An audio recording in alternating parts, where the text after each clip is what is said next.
What's up, everyone? Let me be straight with you. The atmosphere inside that locker room right now is absolutely electric in the most chaotic way possible. It's the kind of tension you can feel the moment you walk in, the kind that makes players whisper instead of talk. Everything that could shake a team is basically happening all at once. Our veteran quarterback, the guy who has been the brain and heartbeat of this offense for years, is dealing with a real wrist fracture. Not soreness, not stiffness, an actual fracture. And the painful reality is setting in that his last snap against the rival he's owned for more than a decade might actually be his last against them. That alone is enough to send shockwaves throughout the building, but that's just the start of what's going on. As all this is unfolding, a proven veteran wide receiver suddenly becomes available on the market, creating a whole new conversation about fixing the offense. At the same time, a young defensive back who flashed real potential is suddenly staring at a future that seems to be slipping away. And to add even more pressure, our starting running back's status for the upcoming game is now a giant question mark. It feels like the entire season's script is being ripped apart and rewritten right in front of our eyes. But before we dive deeper into this madness, do me a huge favor. Hit that subscribe button, drop a like, and help keep this channel going. If you want to go the extra mile, hit that thanks or super button. It truly helps more than you realize. And trust me when I say this, don't leave early, because if you care about this team even a little bit, you need to hear everything that's coming. Now let's talk about Aaron Rodgers, because his situation isn't just an injury update. It's an entire storyline shaping the season. The concern isn't only the wrist pain. It's the uncertainty, the energy around him, the way his words sound heavier than usual. When he walked off during that win against the Bengals, it left everyone stunned. Since then, the updates have been vague at best. He says he's improving. He says he's working closely with Gabe Bamponsa. But that one line, "We'll see what tomorrow brings," tells the real story. Rodgers doesn't speak like that unless something deeper is happening. And yes, everyone knows how much he loves playing the Chicago Bears. That matchup has practically been one of the foundations of his legacy. But with him being 41 years old, with a fractured wrist, with a contract that doesn't give him endless time, you have to ask the uncomfortable question: is this worth pushing? Rodgers even said it himself. This isn't about pain tolerance anymore. It's about safety. If he can't grip the ball confidently, take a snap cleanly, or throw without hesitation, the entire offense collapses. Timing disappears, reads slow down, defenses feast. And when the offense stalls, the defense cracks from exhaustion. The ripple effect is huge. Inside the building, the pressure surrounding this decision is unreal.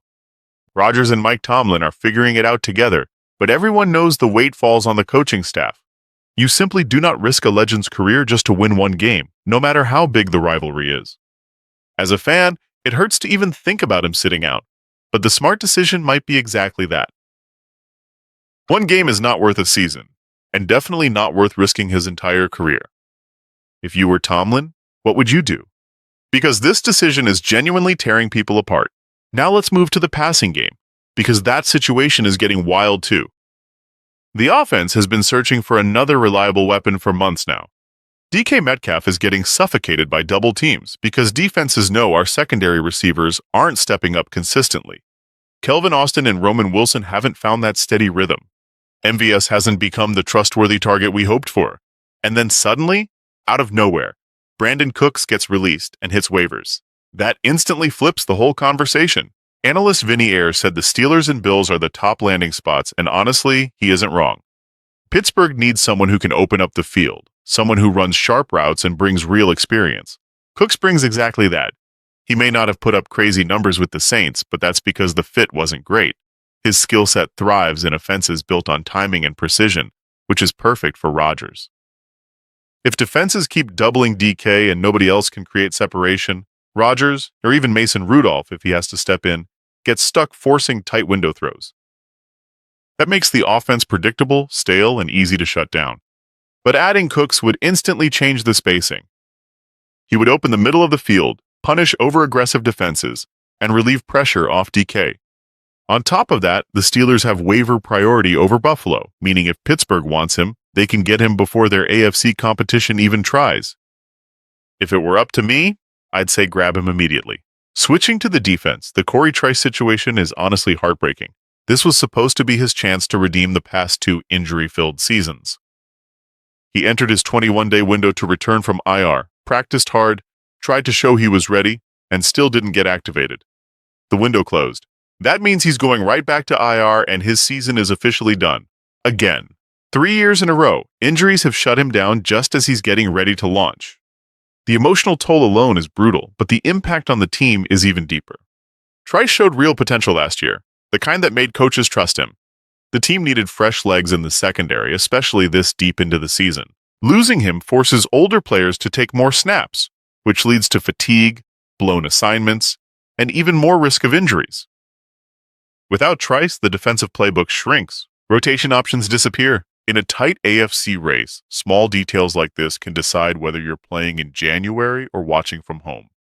As much as it hurts, this might be the moment where the team has to admit that his future here is uncertain. And now let's talk about the running back situation, because that sent the entire fan base into panic mode. When Jaylen Warren didn't show up for practice, people instantly feared the worst.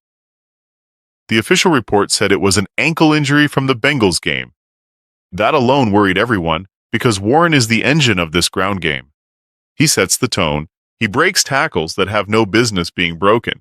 He gives this offense its rhythm. Then, thankfully, later he was seen doing some individual drills, which helped calm people down a little, but not completely. Tomlin said he expects Warren to be ready for the Bears, but we've heard Tomlin say that before. Remember earlier this season when Warren was cleared but they still held him out? It raises questions. Gainwell has stepped up when needed. That Vikings game was proof he can take the load, but he's not Warren. Caleb Johnson had a few solid moments too, but he's still developing. If Warren isn't close to full strength, sitting him for one extra week might be the smarter play.